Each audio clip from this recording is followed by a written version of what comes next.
Olá novamente. O conteúdo, alterações na composição do ar. Meu nome é o Artelu Daniel e eu sou professor de vocês de ciências. Vamos dar início ao conteúdo falando sobre previsão do tempo. A ciência que estuda os fenômenos atmosféricos e suas variações é chamada de meteorologia.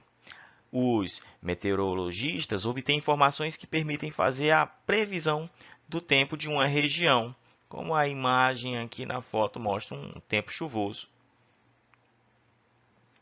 Para a meteorologia, o tempo é o conjunto de condições de temperatura, umidade, nuvens, pressão do ar, ventos e chuvas em determinados locais em um momento específico.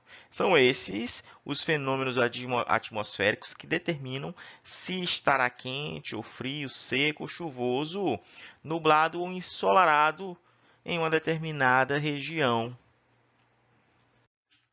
A previsão do tempo ela é importantíssima para todos, pois nós podemos se organizar, mas como ela é oferecida à população? Ela é oferecida da seguinte forma: através de aplicativos ou de meios de comunicação, como jornais escritos, televisivos, tudo bem?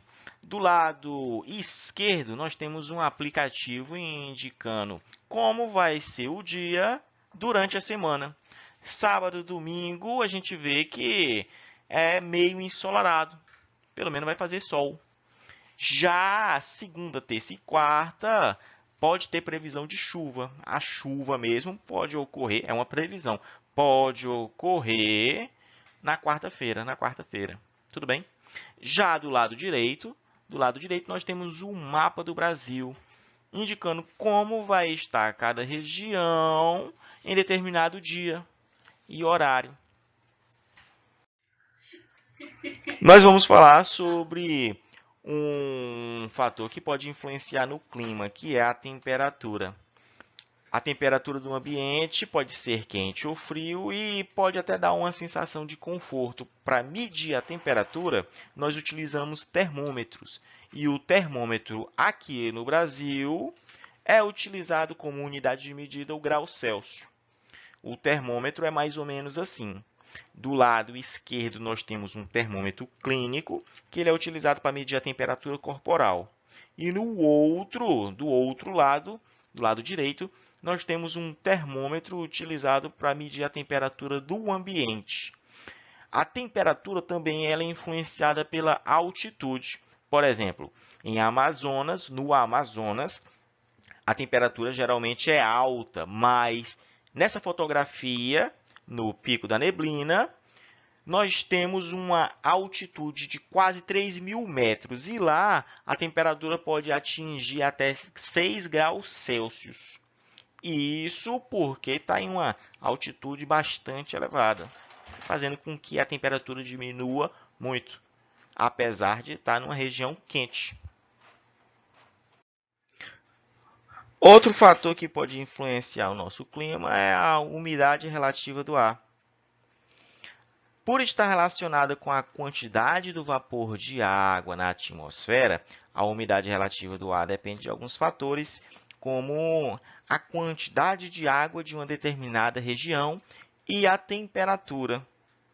O monitoramento da umidade relativa do ar é feito por estações meteorológicas e é de grande importância para a saúde pública, pois níveis baixos podem acarretar problemas respiratórios e alérgicos. Tudo bem? Em determinadas regiões e em determinadas épocas do ano, órgãos públicos responsáveis por esse monitoramento emitem alerta de nível crítico de umidade relativa do ar. Por exemplo, em Brasília, quando chega no período de setembro, outubro, novembro, lá o clima é extremamente seco. Algumas pessoas costumam até sangrar o nariz por conta da falta de umidade do ar. A umidade do ar ela é medida por esse instrumento aqui chamado de psicômetro. Com altas temperaturas e alta umidade relativa do ar, podem se formar nuvens. São vários os tipos de nuvens que existem. Aqui nós vamos destacar 5 tipos. Primeiro, estratos. São nuvens cinzas que formam camadas superficiais que cobrem grandes extensões e tornam o tempo nublado. Geralmente indicam chegada de chuvas. Elas são mais ou menos assim. Tá vendo? Aqui é uma imagem vista provavelmente de um avião. Outro tipo de nuvem é as cúmulos. Cúmulos, nuvens brancas e densas que muitas vezes lembram flocos de algodão. Geralmente estão associadas ao tempo bom e sem chuvas. Elas são assim. Olha como elas são bonitinhas. Outro tipo de nuvem são as cirros. Cirros. Nuvens brancas que se formam em altitudes elevadas da troposfera. São pouco densas, formadas por pequenos cristais de gelo e indicam tempo bom, com ausência de chuvas. Elas são assim. São bonitas. Outro tipo são as nimbus, que são nuvens cinza escuras e indicam chuva forte. Ela já é um pouco diferente. E as cumulonimbus, que são nuvens que lembram os cúmulos, por serem densas, porém mais escuras. Geralmente estão associadas à ocorrência de tempestade. Quando nós vemos uma nuvem dessa aqui no Piauí, no Maranhão, a gente diz que está bonito para chover. Bonito para chover. Outro fator que pode alterar o clima é a pressão do ar. A pressão exercida pela camada de ar sobre a superfície terrestre é chamada de pressão atmosférica e funciona mais ou menos assim. Olhando para a figura, nós temos uma coluna de ar. Uma coluna de ar. Essa coluna de ar é maior do que essa.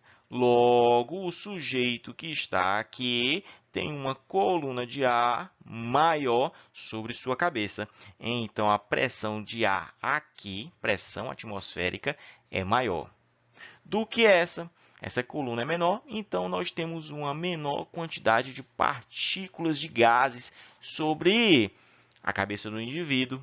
Então, essa coluna de ar é menor, consequentemente, a pressão de ar é menor.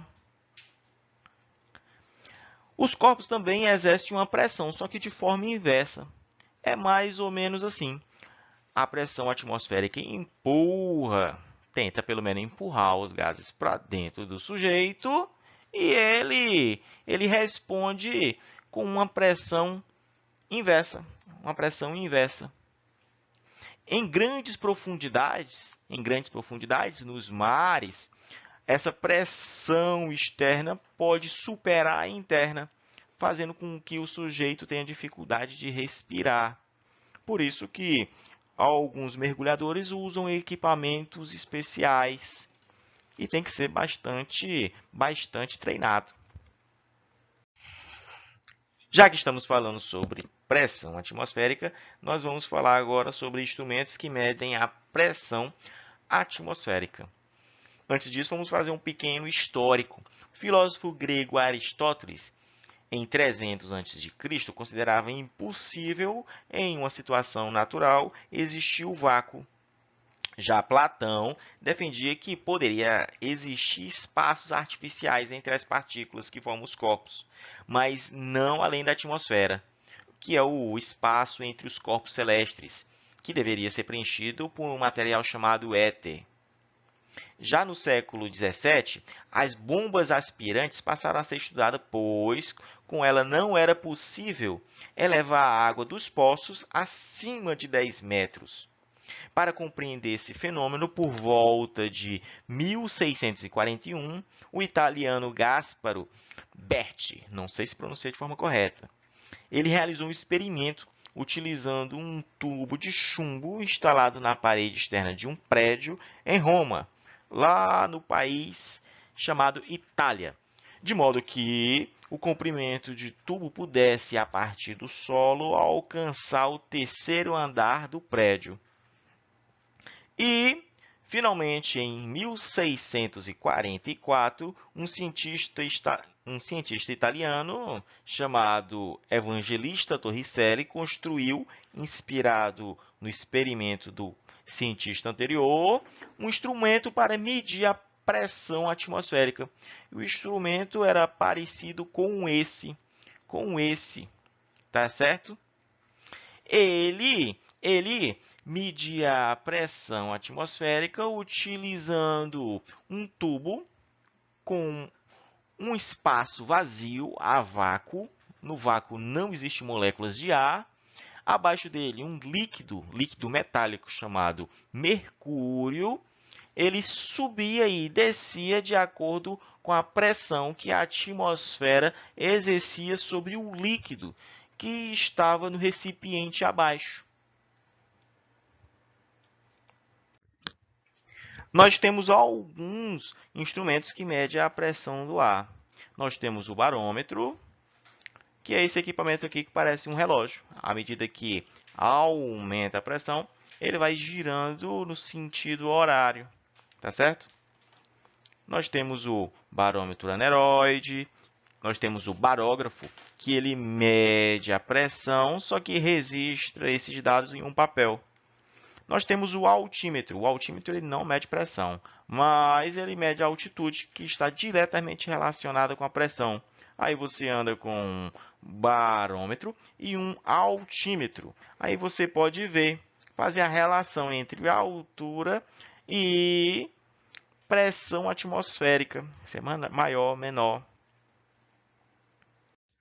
Falando sobre a pressão atmosférica em si, nós temos dois tipos.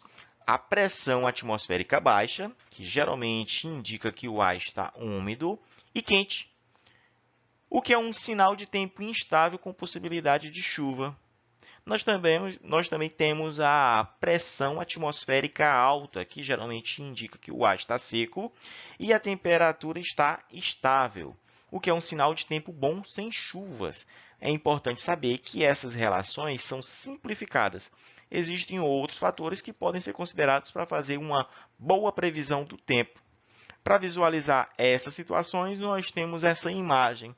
Do lado esquerdo, nós temos a pressão alta e do lado direito, a pressão baixa.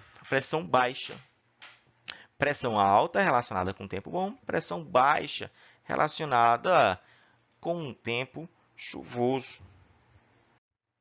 Agora vamos falar sobre ventos.